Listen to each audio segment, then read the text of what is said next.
सज्जनों और देवियों, आप भजन में सुने, डगरिया भूल गई केबिद घर को जाऊं। रास्ता भूल गया। जिनसे पूछो नाम बताते हैं, गांव नहीं बताते हैं। भगवान कहते हैं, ईश्वर कहते हैं, ब्रह्म कहते हैं, अल्लाह कहते हैं, गॉड कहते हैं, राम कहते हैं, रहीम कहते हैं। ये तो सब शब्द है, इसका अर्थ कहाँ है? जैसे घट, घा और टा मिल करके घट पद बनता है, लेकिन इसका पदार्थ कहाँ है? एक घड़ा जमीन पर रखा रहता है, वो पदार्थ है। घट हम कहें और घट न मिले तो घट कहने से क्या होगा? राम कहें, ब्रह्म कहें, अल्लाह कहें, गॉड कहें, खूब जपे, बड़ी भक्ति, बड़ी भक्ति, बड़ी भक्ति, लेकिन उसका अर्थ कहाँ है? पदार्थ कहाँ है? पद तो सुना, पदार्थ कहाँ है? पदार्थ कोई नहीं बताता है। अल्लाह का नाम लो, राम का नाम लो, बेड़ा पार हो जाएगा। बेड़ा पार होने का अर्थ क्या है? पद में आया है, वेद पढ़ पढ़ के पंडित बोले वेद से ही अर्थ नहीं है। कुरान, बाइबल, जिंदा वेस्ता, बीजक, शास्त्र पढ़ पढ़ करके हम भूले हैं, शास्त्र का मर्म नहीं जानते हैं। एक दुख होता है भ्रम जनित, एक दुख होता है मोह जनित।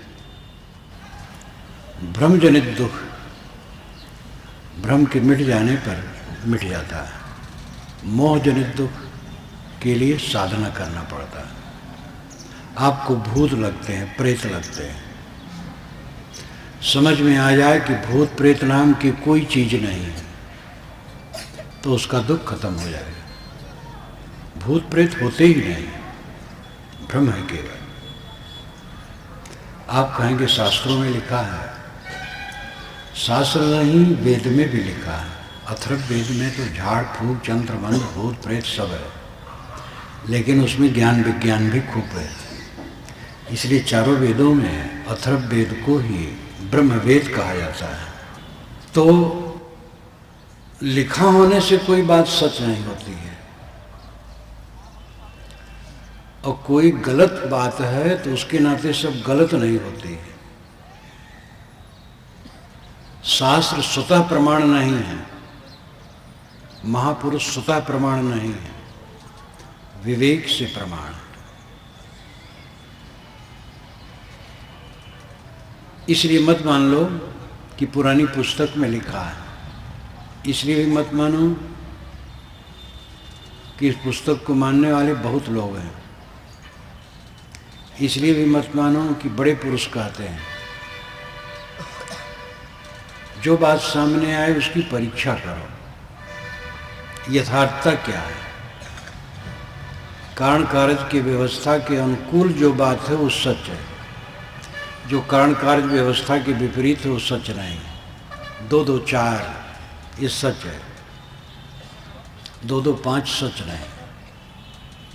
महात्मा, गुरु, पंडित, मौलवी, पादरी, किसी के मुख से निकला हो, कोई परवाह मत करो। निर्णय करो, छानबीन करो, परख करो। पारख शब्द यहाँ के झंडों में आप देखते हैं, इसका शुद्ध रूप है परख। परख संस्कृत भाषा का शब्द है और उसी को पारख कहते हैं। परख, छानबीन, निर्णय। सदगुरु ने कहा है, भूल मिटे गुर मिले, पारखी पारख दें लखाई।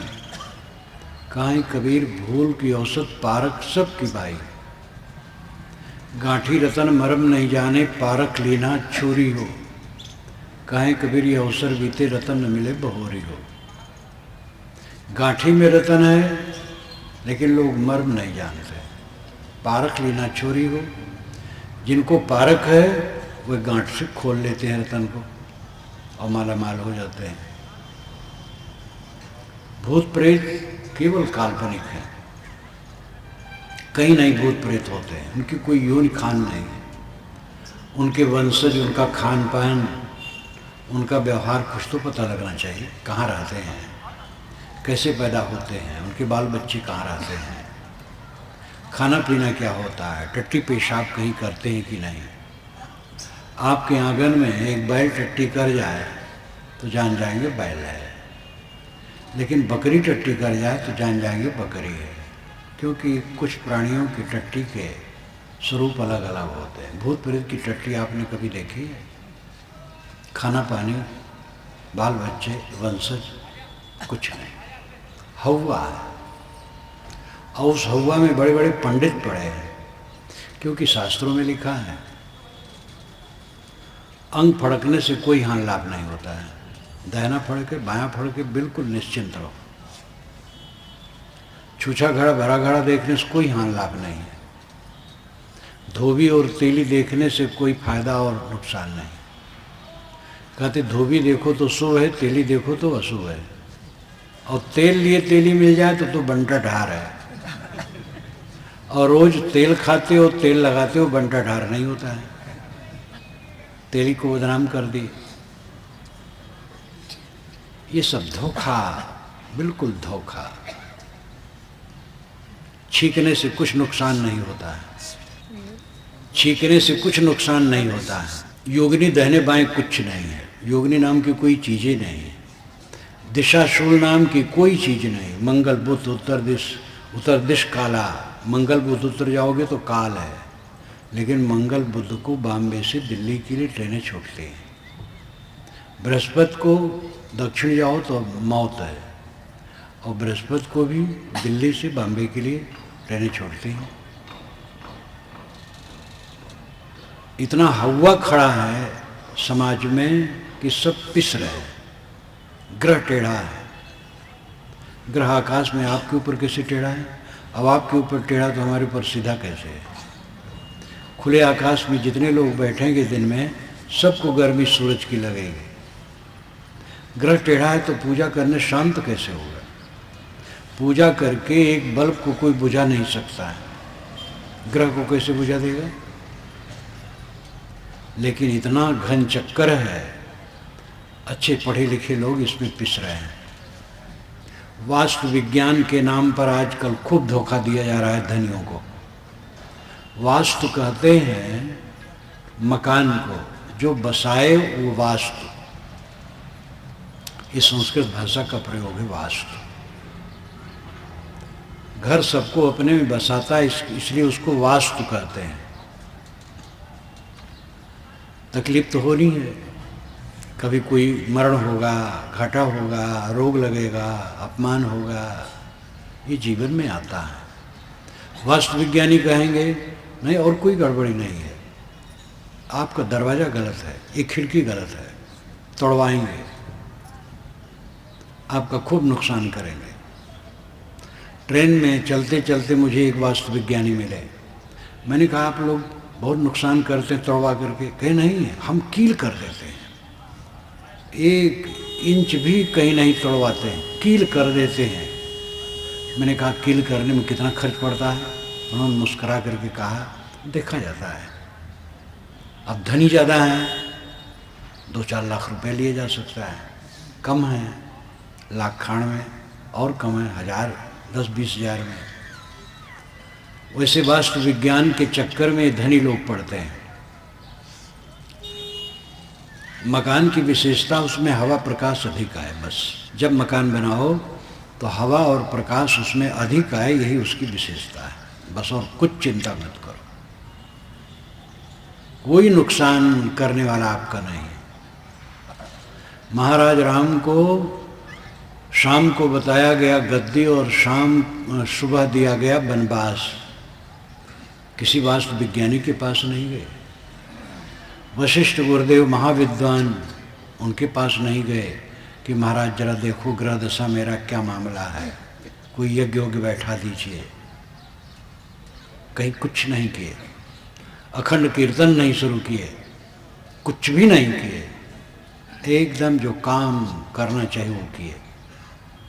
पूरी रामायण में पूरी रामायण में अयोध्या कांड रामायण का दिल है। सारी हरकत उसी में है, हृदय द्रावक है अयोध्या कांड। गोस्वामी जी महाभावुक, लेकिन उसमें भी उन्होंने अयोध्या कांड में भी ज़्यादा भावुकता का प्रदर्शन नहीं कर पाया है। सारी घटनाओं की जड़ अयोध्या कांड में है, वहीं से सब शुरू होता है। लेकिन राम कहीं विचलित नहीं होते हैं और उनके हम अनुगामी हैं। जगह जगह रोते हैं, सर पटकते हैं, या तो पत्थर की पिंडियों के सामने पटकेंगे या तो शून्य में पुकारेंगे। प्राणियों में तो भगवान है नहीं, या तो पत्थर की पिंडियों में है या तो आकाश में। हमारी बुद्धि को लकवा हो गया है। ये भगवान भगवती बैठे हैं सब। दुकानदार समझे ग्राहक जितने आते हैं भगवान भगवती है। क्लर्क और अफसर समझें कि ग्राहक जितने आते हैं दफ्तर में काम कराने भगवान भगवती है। अध्यापक समझे बच्चे जो आते हैं पढ़ने के लिए वो भगवान भगवती है। लेकिन भगवान भगवती की पूजा कर ली जाती है घर में और भोग लगा दिया जाता है और कुल खा लिया जाता है स्वयं। तदीयम वस्तु गोविंदम तब में समर्पये कहा कि पानी छिड़क दिया गया और कुल खा लिया गया, भगवान की पूजा हो गई। अब दुकान पर, ऑफिस में, कार्य क्षेत्र में बैठकर भगवान भगवती को तकलीफ दी जाती है। क्लर्क और अफसर ग्राहकों से कहेगा 15 दिन के बाद आना। 100 किलोमीटर से आए, 200 किलोमीटर से आए, 15 दिन के बाद आना। घूस दें काम बन जाएगा, घूस नहीं दिए 15 दिन के बाद आना। भगवान के भक्त हैं वो। अफसर और क्लर्क भगवान कितने भक्त हैं कि क्या पूछना है। बिना भगवान का नाम लिए कोई काम नहीं करते हैं, लेकिन असली भगवान का रक्त चूसते हैं। बड़े बड़े नेता बड़े बड़े गबन करते हैं, समाज को धोखा देते हैं, वर्गलाते हैं। भगवान के भक्त सब हैं। रात में गृहपति कहेगा भगवान अब मैं सोने जा रहा हूँ, तू ही रक्षक है। और पिछवाड़े खड़ा चोर दीवार में सबरी लगाता है, कहता भगवान शेर काटना शुरू करता हूँ, दांव लगाना। भगवान का नाम लेकर प्राणियों को कत्ल किया जाता है। देवताओं का नाम लेकर के प्राणियों के गले पर छुरी रखी जाती है। ऐसी ऐसी पूजाएं होती हैं, पूरे संसार में करोड़ों जानवर काट दिए जाते हैं भगवान के नाम पर। कहाँ हम सभ्य हुए हैं? आज अभी विज्ञान इतना बढ़ गया है, सभ्य हुए हैं। नेपाल में जब सत्ता का परिवर्तन हुआ, प्रचंड जी आए। प्रचंड अभी भी सत्ता में तो नहीं है, लेकिन उन्होंने बंदूक के बल पर सब काम किया था। उनकी अपनी सेना है, उसको उसमें राजनीति में प्रवेश कराना चाहते हैं और नेता उचित नहीं समझते हैं, उचित है भी नहीं। लेकिन प्रचंड की कई बातें बहुत अच्छी हैं। उन्होंने धर्म के नाम पर पशुवध को बंद करवाने के लिए कोशिश की तो एकदम उत्पात आ गया, तो बेचारे चुप हो गए। आज इस विकसित युग में ईश्वर और देवता के नाम पर करोड़ों जानवर काटे जाते हैं। ये भगवान की भक्ति है? क्या ईश्वर और देवता इतने निर्दय हैं कि प्राणियों को छटपटाते देख करके वो खुश हों? लेकिन भगवान की भक्ति चल रही है। भगवान की भक्ति तो गली गली में, नौनों नेजा ऊपर तक है। लेकिन असली भगवान का निरादर है। असली भगवान ये प्राणी है। हमारी दृष्टि प्राणियों पर आनी चाहिए। क्लर्क और अफसर जितने ग्राहक आए उनका काम करें, उनको भगवान भगवती समझे, तनख्वाह उससे मिलती है, घूस न मांगे। व्यापारी उचित मुनाफा ले, धोखा न दे। नेता समाज की सेवा करे, लेकिन महात्मा कहलाने वाले गांजे को दम लगाते हैं, कहते हैं जो न पिए गांजा की कली उस लड़के से लड़की भली, गाली देते हैं। मछली खाने वाले कहते हैं रोहू पढ़नी माछली कनक जीर के भात, भगत बैठ पछतात हैं दिले नटे की बात। रोहू पढ़नी मछली हो और कनक जीर उत्तम चावल का भात हो, क्या पूछना। भगत लोग बेचारे पछता रहे हैं कि भगत हो गया, क्या कहें, हम भी खाते मछली। तो इस प्रकार व्यंग वंग तो करना अलग बात है, लेकिन असली भगवान की पूजा प्राणियों की सेवा है। सेवा तो सबकी हम नहीं कर सकते, किसी को तकलीफ न दे, तकलीफ देने में लगे रहते हैं। एक ईश्वर भक्त दूसरे ईश्वर भक्त को नास्तिक कहता है। मोक्ष और स्वर्ग केवल हमारे संप्रदाय में रिजर्व है। ये हिंसा, घोर हिंसा। श्रद्धा बहुत काम की चीज है, लेकिन श्रद्धा जब बढ़ जाती है तो हिंसा बन जाती है। अधिक श्रद्धा हिंसा पैदा करे, वो श्रद्धा नहीं है। श्रद्धा शब्द का अर्थ है सत्य में निष्ठा। श्रत और धा ये दो मिल करके श्रद्धा शब्द बनता है। वेद के निरुक्त में यास्क मुनि ने इसकी परिभाषा यही दी है।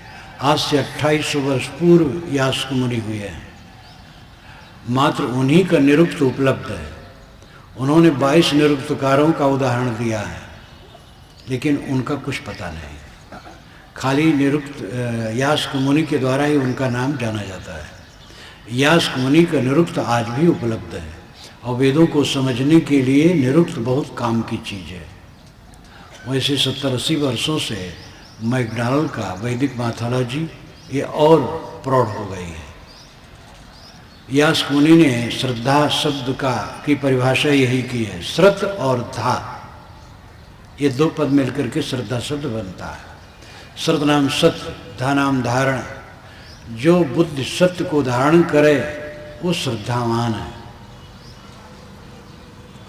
और सत्य को धारण करने की मानसिकता ही श्रद्धा है। लेकिन श्रद्धा का इतना दुरुपयोग है, श्रद्धा के नाम पर लोगों को मूर्ख बनाया जाता है।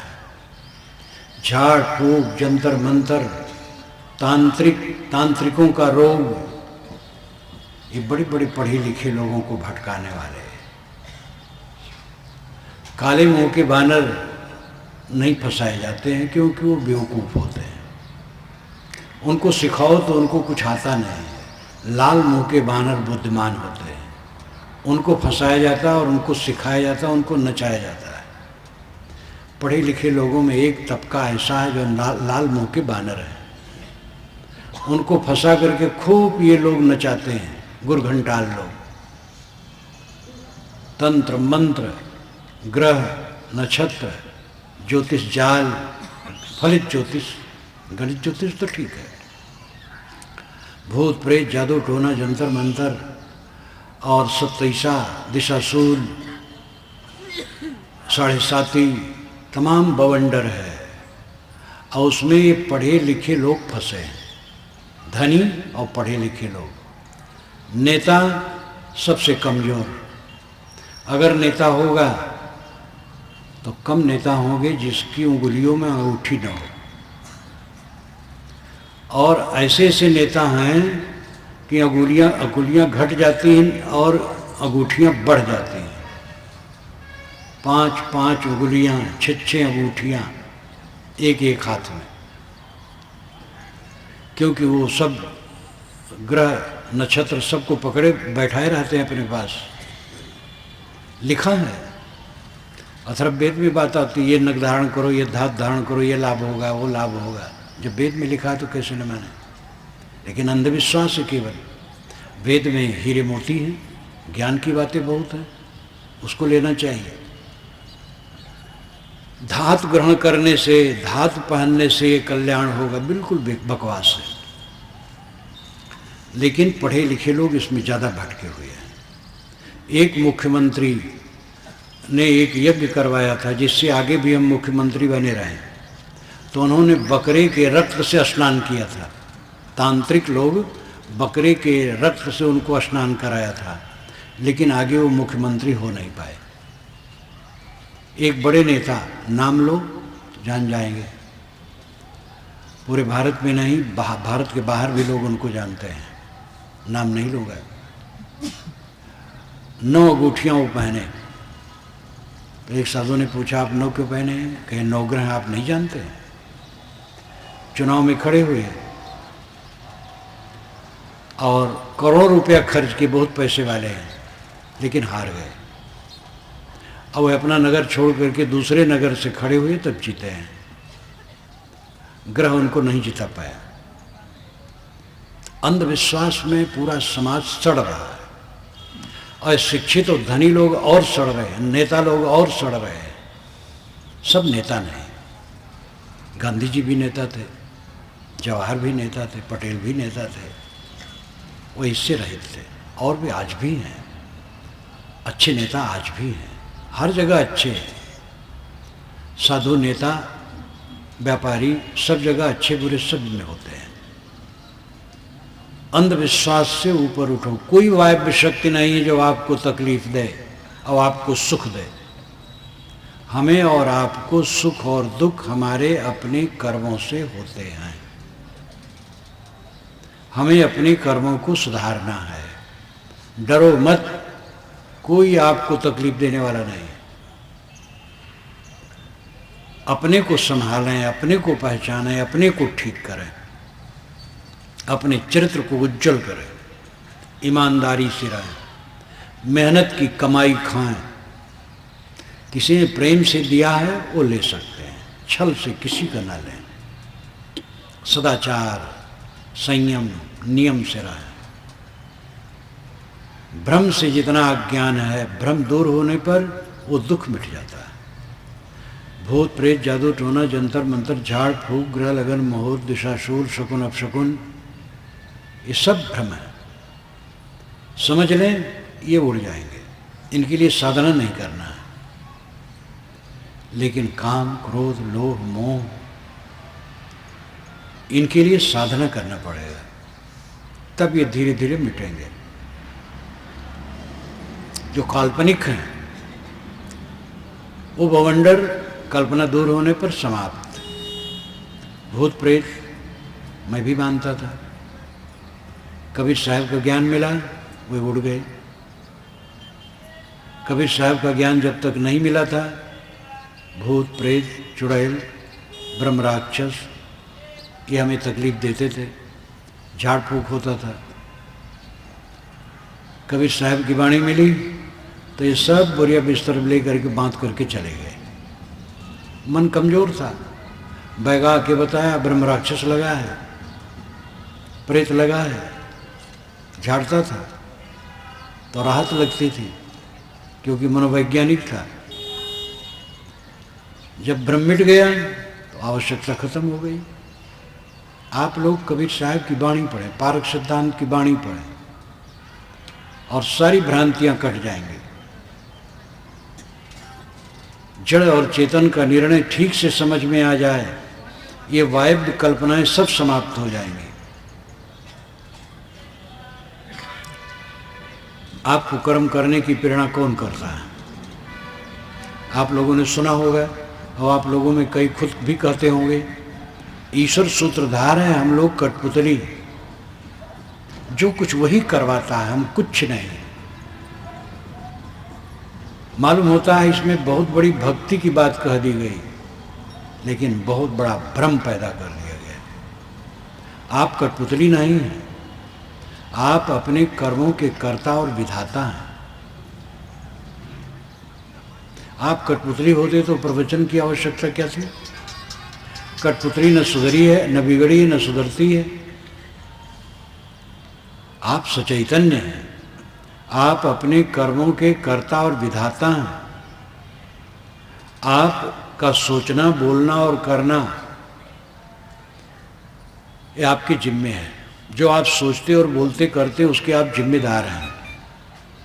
एक जज किसी को छोड़ नहीं सकता, अगर वो कहे कि ईश्वर ने मुझे प्रेरणा की है तब मैंने ये हत्या की है, जज छोड़ेगा ना, उसको फांसी की सजा देगा या आजीवन कारावास। ईश्वर हमसे कराता है, अच्छा कराए तो अच्छा है, बात समझ में आए। बुरा जो हमसे होता है ईश्वर कराता है। ये जो खरबों खरबों रुपए का गबन नेता लोग करते, ईश्वर करवाता है। बम्बई में ट्रेनों में जो एक दिन ही बम विस्फोट हुए, ईश्वर ने करवाया। अभी कुछ दिन पहले जो वहाँ के होटल में बमबारी हुई, गोलियां चली, क्या ईश्वर ने करवाया? जितनी बदमाशियां भारत और पूरी दुनिया में हो रही है, सब ईश्वर करवा रहा है। हम सब स्वयं अपने कर्मों के जिम्मेदार हैं। कोई हमसे नहीं करवाता, न भगवान करवाता न शैतान करवाता है। यही तथ्य है और इसी को स्वीकारने से सुधार है। हम जिम्मेदारी समझें। हमारे मन में ईर्ष्या आई, ईश्वर ने ईर्ष्या नहीं पैदा की है। क्रोध आया, काम आया, लोभ आया, मोह आया, चिंता आई, उद्वेग आया, ये सब ईश्वर ने नहीं पैदा किया है, हमारे आवेग से पैदा है।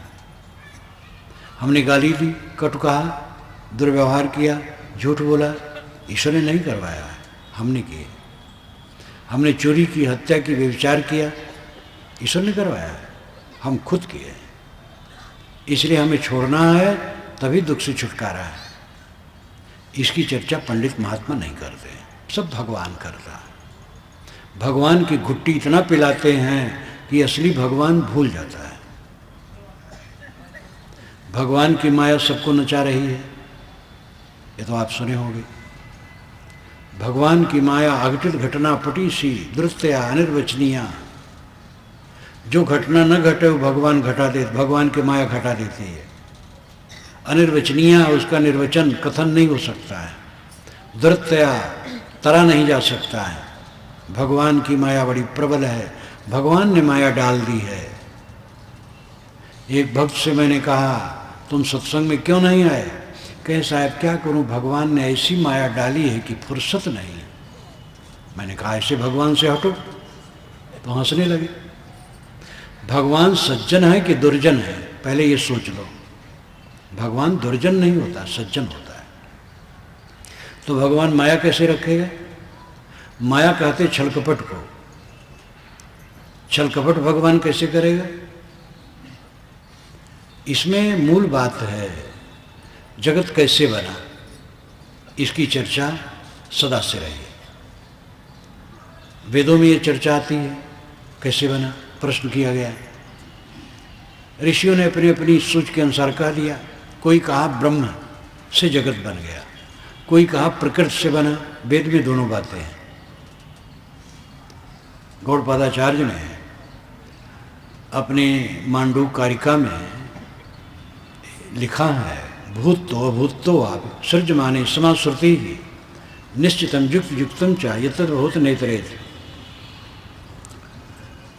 वेदों में भूत से यानी जड़ प्रकृति से सृष्टि मानी गई और अभूत यानी ब्रह्म से भी मानी गई। किंतु जो युक्त युक्त है और निश्चित है वैसे होता है, अन्यथा नहीं होता है। जगत का जो निर्माण है वो जड़ पदार्थों से है, ब्रह्म से नहीं।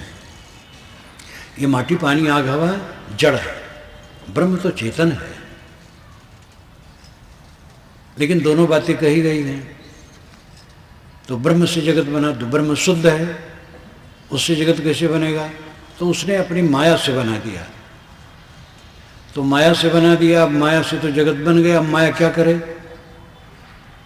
माया एक कटी कुतिया निकल आई। तो भगवान उस सब पर छोड़ता रहता है कि सबको काटो। एक बार माया ने जगत बना दिया, अब क्या करे माया? तो सबको काट रही है। ये केवल भ्रम है।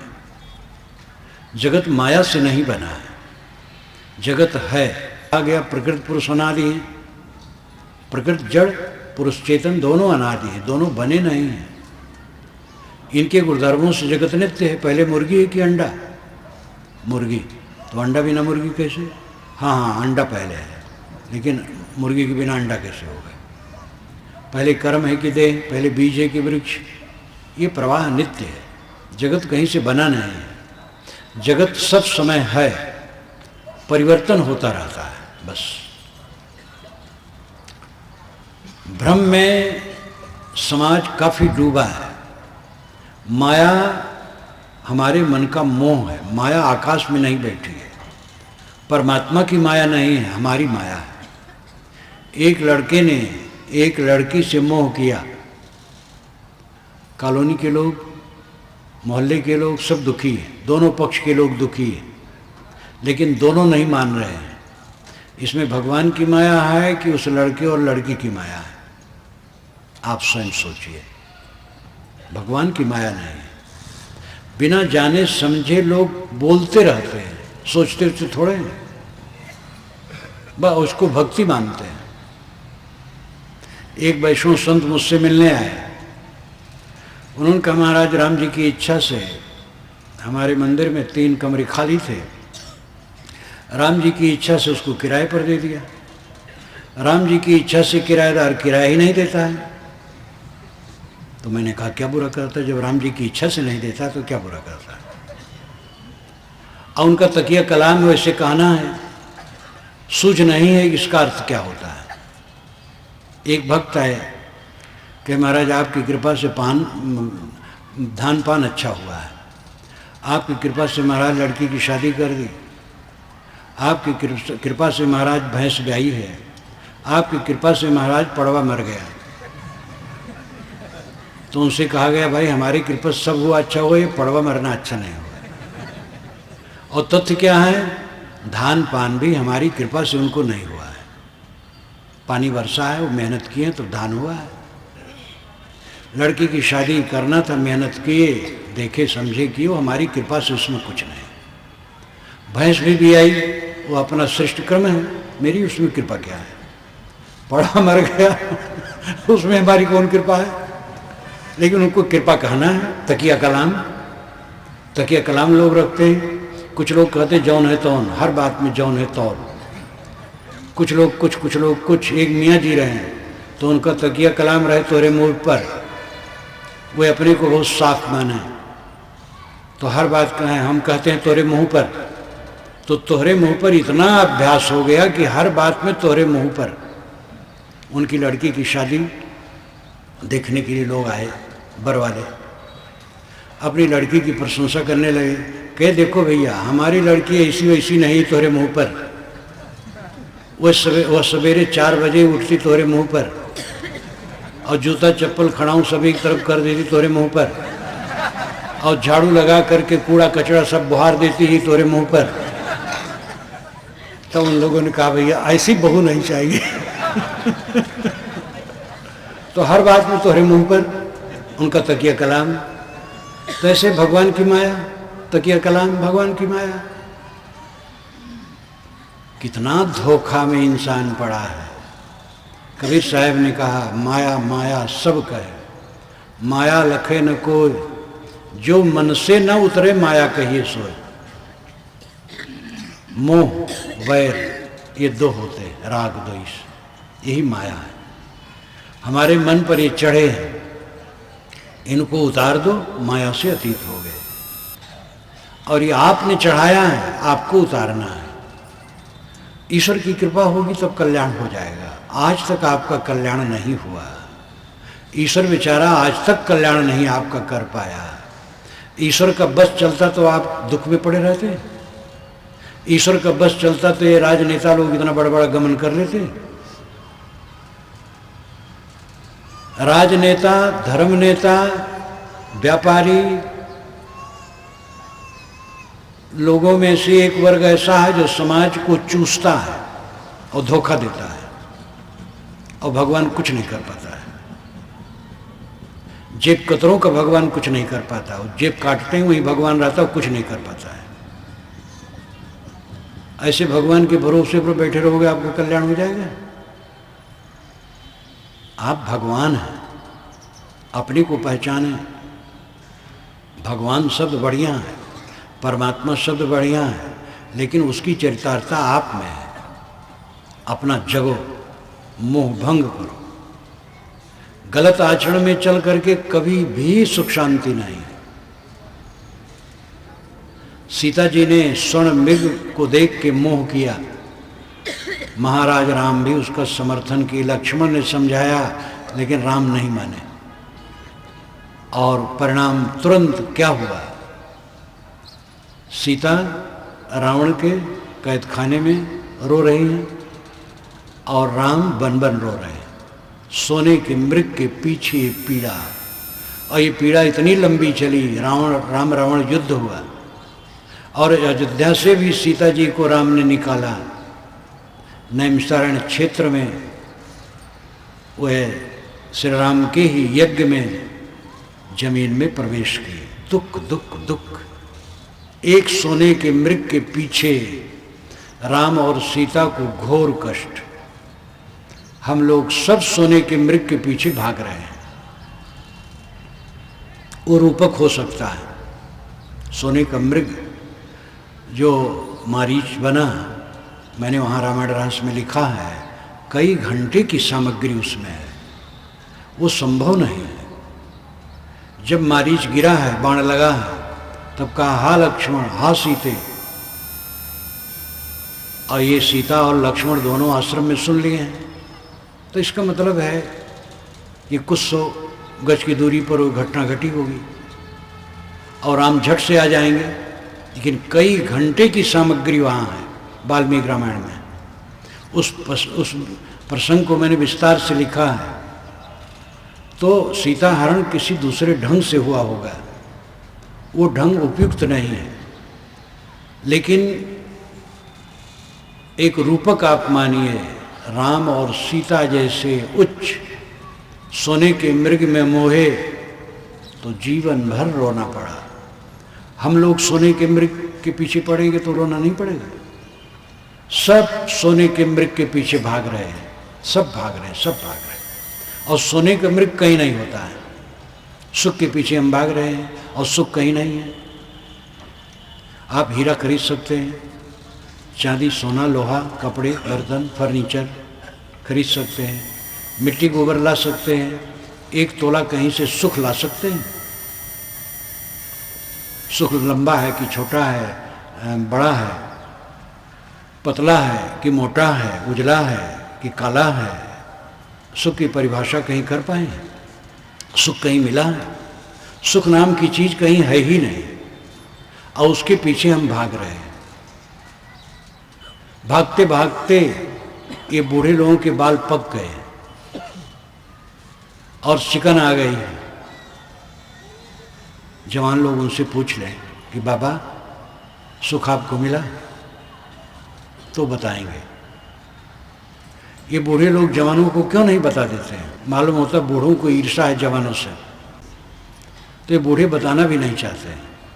बूढ़े बताएं भी तो जवानों को विश्वास नहीं होगा, वो सोचेंगे बाबा तो आनंद ले लिए और हमें भटका रहे हैं। सारा संसार भटका हुआ है सुख के पीछे, और सुख ही दुख देता है। ये सुख की कल्पना ही दुख देती है। जो सुख की फांसी से उतर जाता है उसका दुख खत्म हो जाता है। सुख की कल्पना एक फांसी है और उससे उतर करके शांति है। सुख बाहर कहीं नहीं, सुख आपके अंदर में है। ये मृग तृष्णा, ये सोने के मृग के पीछे भागना छोड़ दें, सुख अपने आप में है। सोने का मृग सुख है। स्त्री के शरीर में सुख है, इसलिए पुरुष उधर भाग रहा है। पुरुष के शरीर में सुख है तो स्त्री भाग रही है, और दोनों धोखा खाते हैं, अंत में पछताते हैं और कहीं सुख नहीं मिलता है। पिंगला वेश्या मिथिला में श्रृंगार करके बैठी दरवाजे पर, ये पुरुष आ रहा है, ये पुरुष आ रहा है, सब सड़क पर निकल जाए। आधी रात हो गई, इक्का दुक्का व्यक्ति निकले, वो सोचे अभी आ रहा है मेरा ग्राहक होगा, वो भी निकल जाए। 1 बज गया, सन्नाटा हो गया, उसको बड़ी तकलीफ हुई। फाटक उसने बंद कर लिया और अंदर में जा कर के ग्लानिपूर्वक सोचने लगे, ये पुरुषों से क्या मिलेगा तेरे को? टट्टी पेशाब के पुतले, थूक और पेशाब के पुंज, पसीना के पुंज, दुखी पीड़ित संतप्त उलझे हुए उद्वेगित, इनमें चिपक करके तू क्या पाएगा? धिक्कारा अपने को। आशा ही परमम दुखम नैराश्यम परमम सुखम यथा संचिद्ध कांताशाम सुखम सुस्वापि पिंगला। पिंगला वेश्या, जब आशा का उसने परित्याग कर दिया, पुरुष की आशा पुरुष की कामना छोड़ दी, तो सुख से सोई। एक युवती का मेरे पास पत्र आया 3-4 वर्ष हुए कि साहब मेरी शादी हो गई है, मेरा पति बड़ा सुशील है, मैं उसमें अत्यंत मोहग्रस्त हो गई हूँ और उसके बिना मैं बेचैन रहती हूँ, चाहती हूँ सब समय मेरे पास बैठा रहे, मैं बहुत दुखी हो गई हूँ, आप मुझे उपदेश कीजिए, पारक प्रकाश में छाप दीजिए, मैं पढ़ लूँगी, जान जाऊँगी, मेरा मन अपने पति के मोह से हट जाए और उसके साथ सुंदर बर्ताव करूं, मोह न करूं, मैं बहुत दुखी हो गई हूं। संस्कारी लड़की थी, अपना नाम पता नहीं दिया, विवेक था उसको, मोह हो गया तो उसको पीड़ा हो रही थी। मोह में पीड़ा किसी और क्या होता है? विवेक से जियो, अनासक्त होकर के जियो, सुख से जियो। चित्त की स्थिरता सुख है, चित्त की शांति सुख है, चित्त का सुलझाव सुख है, पदार्थों में सुख नहीं है। पदार्थ तो केवल देह गुजर के लिए है।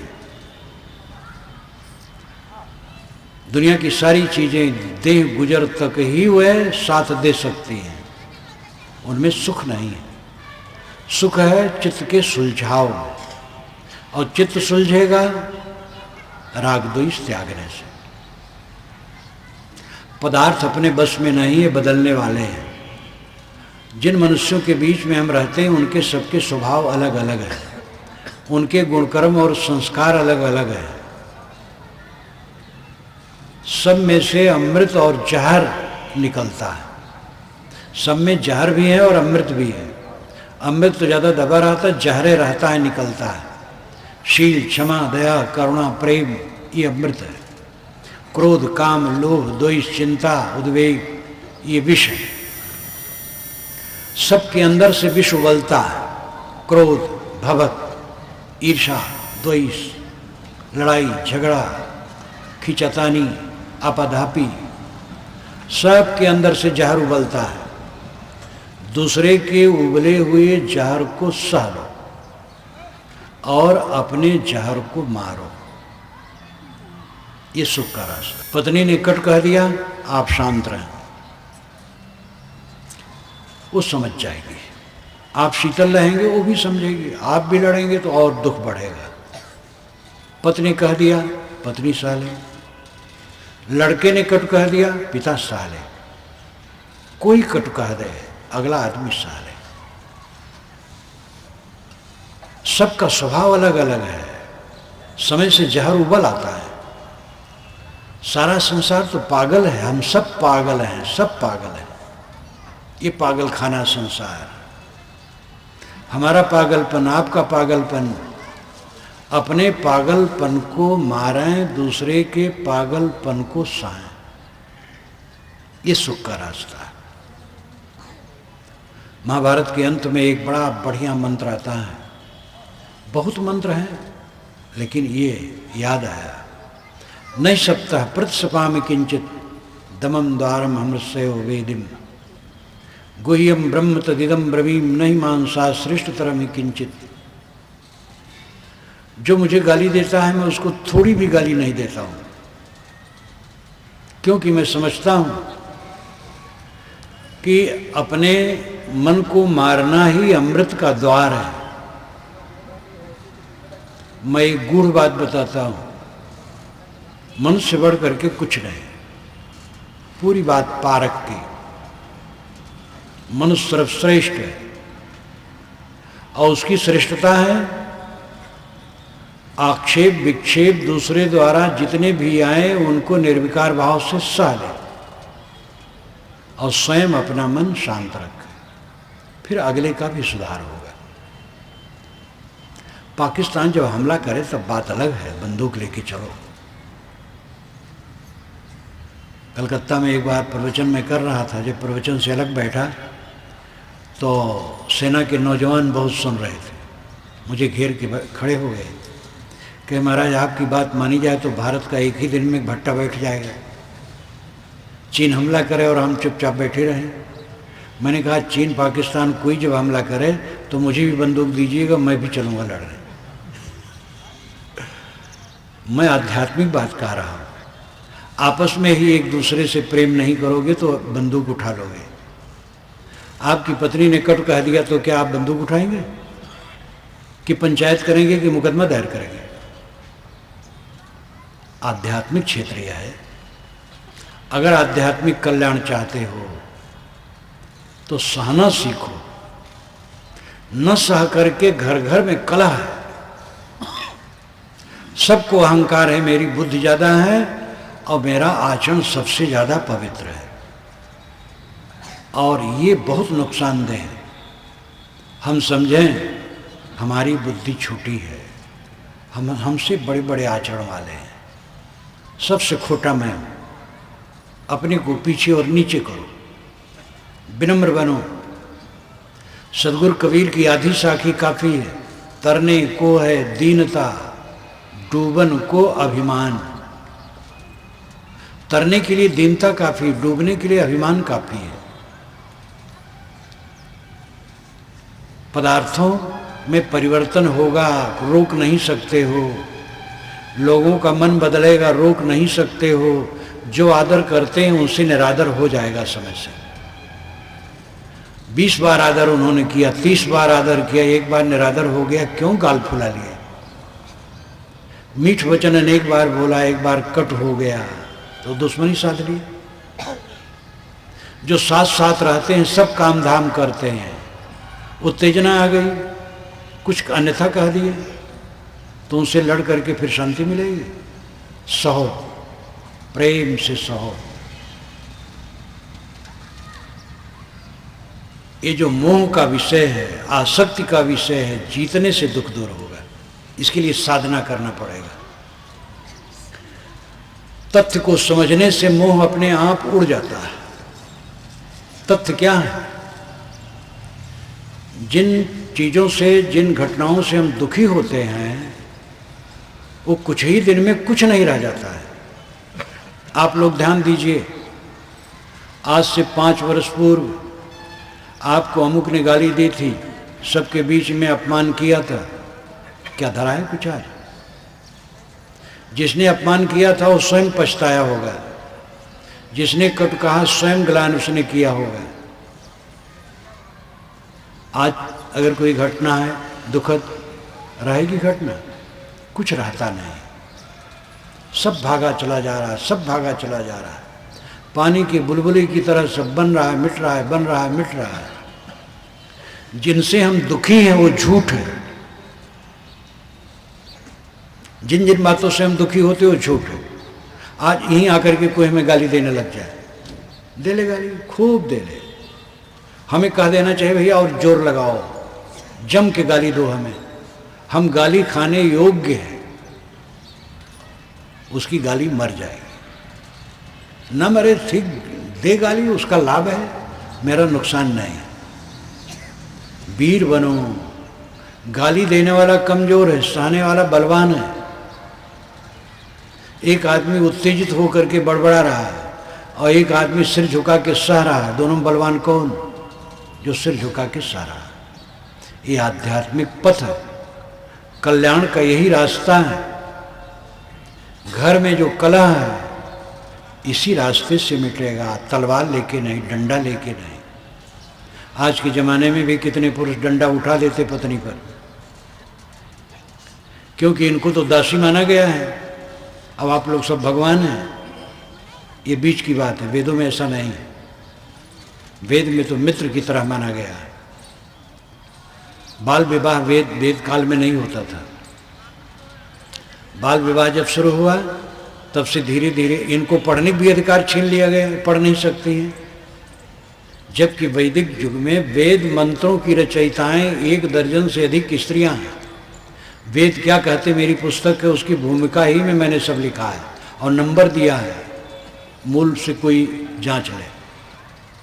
1 दर्जन से अधिक स्त्रियां हैं जो वेद मंत्रों की रचयिताएं हैं और उनको आज हजारों वर्षों से कहा गया पढ़ नहीं सकते। जिनको शूद्र कहते हैं वेद मंत्रों की रचयिता, उनका भी नाम मैंने दिया है।